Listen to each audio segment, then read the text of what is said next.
Ladies and gentlemen, imagine you're building a house. You're excited.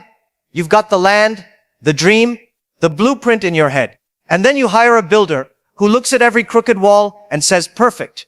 Every leaking pipe, amazing. Every weak foundation, don't worry, it will stand. You don't need an enemy to destroy that house. That builder will do it for free. Today we're not talking about strangers. We're not talking about obvious villains. We're talking about the people who smile, nod, clap, and quietly put your future at risk. And if you're serious about growth, business, career, or life, you need to hear this. Because the first person you should never trust is the person who always agrees with you. You know this person. You say, I'm quitting my job tomorrow. They say, wow, brave. You say, I haven't saved anything. They say, money is just energy. You say, I learned everything from 2 YouTube videos. They say, that's basically a degree. Every idea you have is suddenly genius. Every plan is visionary. Every bad decision is called growth. At first, it feels amazing. Let's be honest. Agreement feels like a warm blanket and a cup of coffee for your ego. Finally, someone who gets you. Finally, someone who doesn't question you. But here's the truth. People who always agree with you are not supporting you. They are babysitting their own comfort. They don't want awkward conversations. They don't want to be the negative one. They don't want you to look at them later and say, why didn't you stop me? So they clap, they smile, and when everything falls apart, they say, well, you decided. Think about someone famous. Someone like Howard Schultz, the former CEO of Starbucks. Early on, he had plenty of people saying, yes, Howard, perfect idea, amazing coffee, brilliant plan. But the people who actually saved him, the ones who said, this won't work, slow down, you're about to make a very expensive mistake. Those people were uncomfortable. They disagreed. They asked annoying questions. And that's exactly why they mattered. I once met a young entrepreneur, smart kid, high energy, big dreams. He told me, everyone supports me.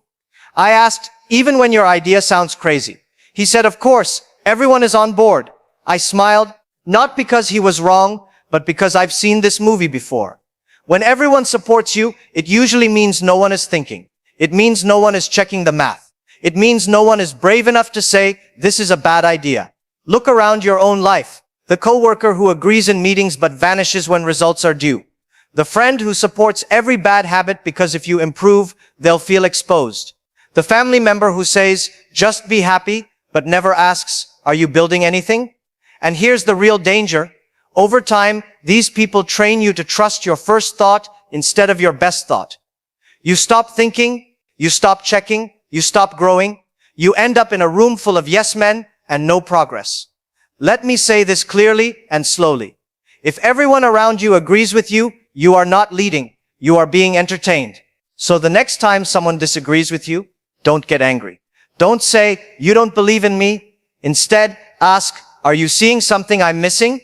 Because the person who always agrees with you may sound like a supporter, but long term, they are cheering while you walk in the wrong direction. Ladies and gentlemen, the second person you should never trust is the person who is only with you when things are going well. You know this one. When you're winning, they're everywhere. Calling, texting, commenting. Bro, I always believed in you. When you're doing good, suddenly they were there from the beginning. But the moment things slow down, the replies get shorter. The calls stop. The support becomes silence. Success attracts people the way free food attracts guests. When you're climbing, everyone wants to walk next to you. When you slip, suddenly everyone is busy. You lose a deal, they say, maybe it wasn't meant to be. You fail at something, they say, you should try something else. You struggle, they say nothing. Because they didn't come for you. They came for the moment. Think about someone famous. Someone like Steve Jobs. When Apple struggled in the early 80s, a lot of people left, doubted him, or openly criticized his methods.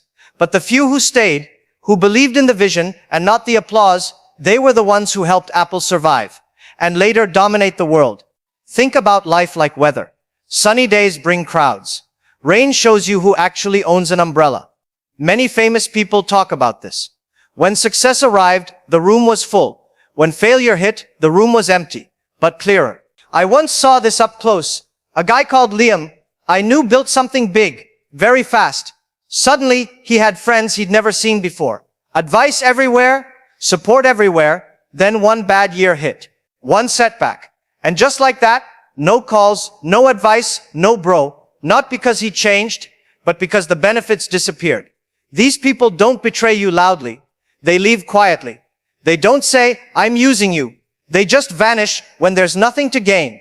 In your daily life, this could be Ronnerst, the friend who only calls when you're doing well. The colleague who supports you only when your success helps their image. The people who celebrate you publicly but abandon you privately. Here's the truth. Loyalty is not tested in success. It's tested in struggle. Anyone can clap when you're on stage. Very few will sit with you when the lights are off. So pay attention. Who stays when there's no spotlight? Who listens when you have nothing exciting to say? Who walks with you when there's no reward? Because the people who only show up when you're winning are not part of your future. They're just visitors. Ladies and gentlemen, the third person you should never trust is the one who's secretly jealous of you. You know this person. They smile when you succeed. They clap, they nod, they say, wow, amazing job, you're killing it. While their brain is screaming, why them? Why not me? I'm better than this. It's like having a cat that purrs while plotting to knock your coffee off the table. They look supportive, but secretly they're waiting for the moment you spill. Think about someone famous. Someone like Oprah Winfrey. Early in her career, people clapped for her, but behind the scenes, they whispered doubts, tried to hold her back, and compared her to everyone else.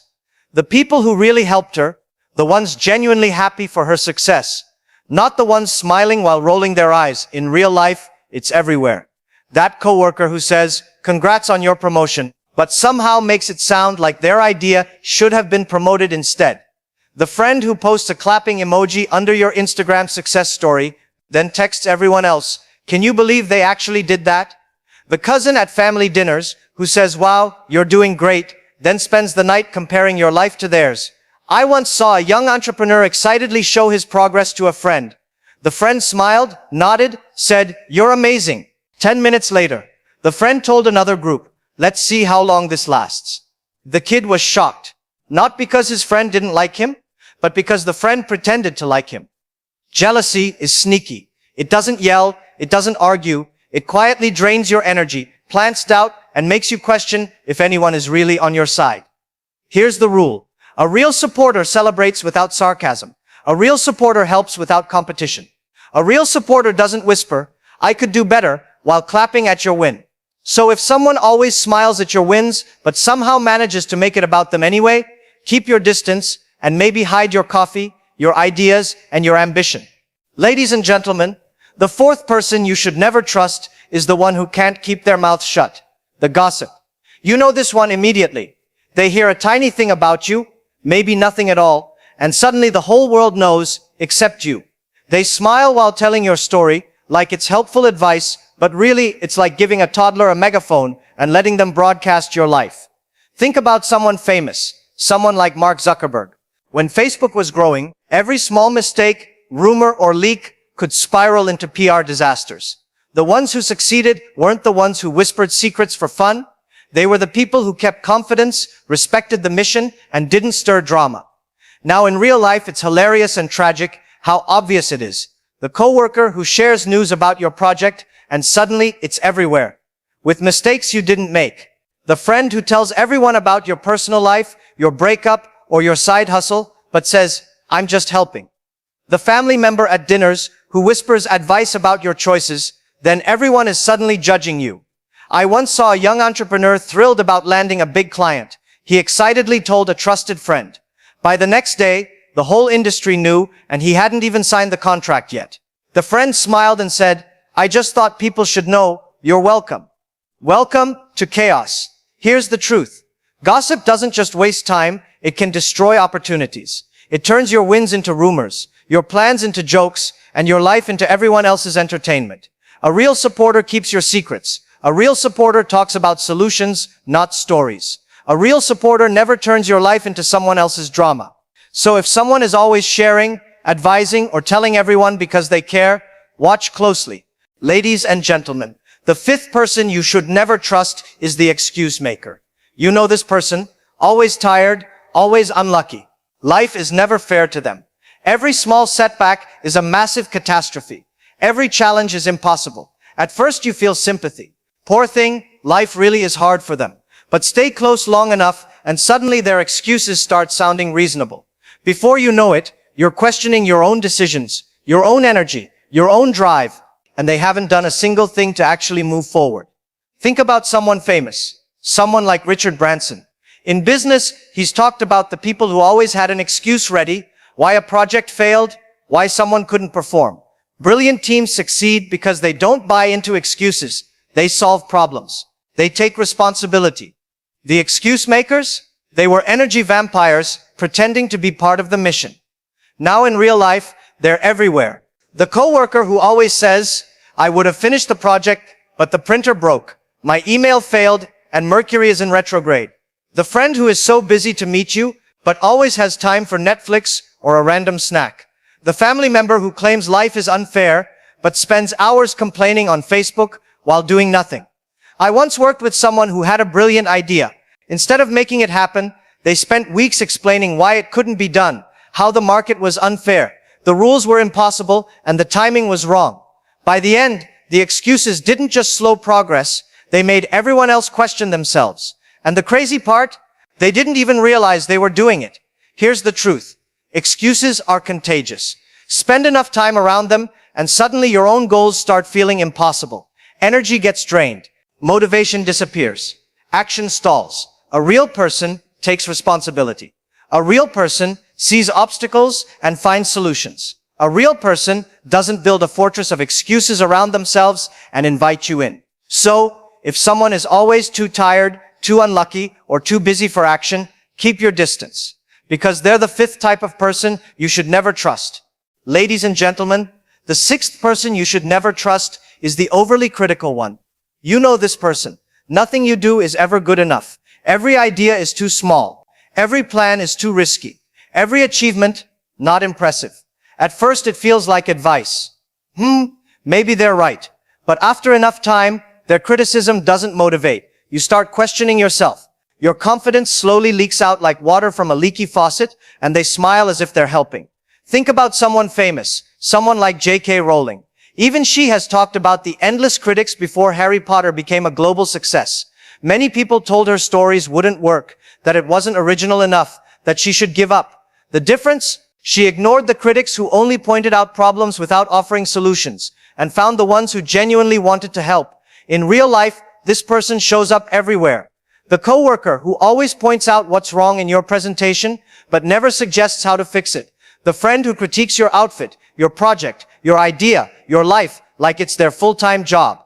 The family member who loves to say, I'm just giving you constructive feedback, while secretly making you feel small. I once saw a young entrepreneur pitch an idea. The overly critical one jumped in immediately. This won't work. The market's wrong. You're not ready. Your plan is unrealistic. By the end of the conversation, the entrepreneur didn't know if he should proceed or crawl under a blanket and quit his plan.